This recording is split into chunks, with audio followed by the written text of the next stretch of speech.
Le petit chaperon rouge.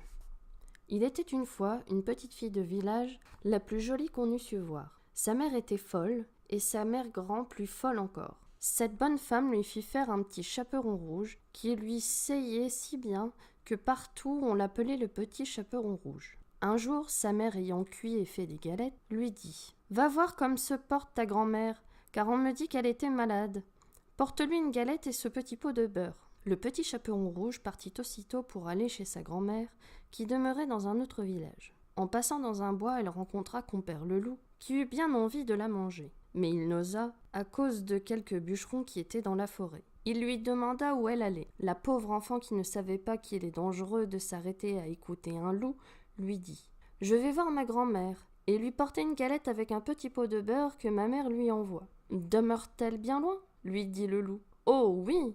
dit le petit chaperon rouge. « C'est par-delà le moulin que vous voyez tout là-bas, à la première maison du village. »« Eh bien, dit le loup, je veux aller voir aussi. Je m'y en vais par ce chemin ici, et toi par ce chemin-là, et nous verrons à qui plus tôt y sera. » Le loup se mit à courir de toute sa force par le chemin qui était le plus court, et la petite fille s'en alla par le chemin le plus long, s'amusant à cueillir des noisettes, à courir après des papillons, et à faire des bouquettes des petites fleurs qu'elle rencontrait. Le loup ne fut pas longtemps arrivé à la maison de la mère grand. Il heurte « Toc toc, qui est là ?»« C'est votre fille, le petit chaperon rouge, » dit le loup, en contrefaisant sa voix, « qui vous apporte une galette et un petit pot de beurre que ma mère vous envoie. » La bonne mère grand, qui était dans son lit à cause qu'elle se trouvait un peu mal, lui cria « Tire la chevillette !» La bobinette chéra. Le loup tira la chevillette et la porte s'ouvrit. Il se jeta sur la bonne femme et la dévora en moins de rien, car il y avait plus de 3 jours qu'il n'avait mangé.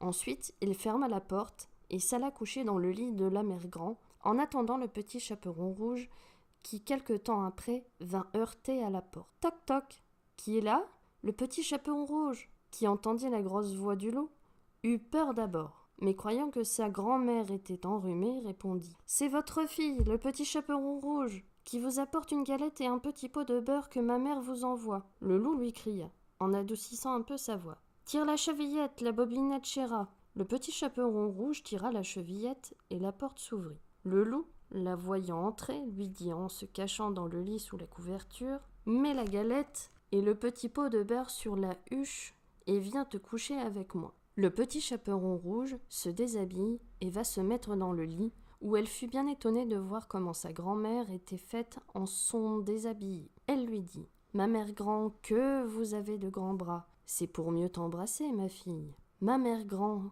que vous avez de grandes jambes, c'est pour mieux courir, mon enfant. Ma mère grand, que vous avez de grandes oreilles, c'est pour mieux écouter, mon enfant. Ma mère grand, que vous avez de grands yeux, c'est pour mieux voir, mon enfant.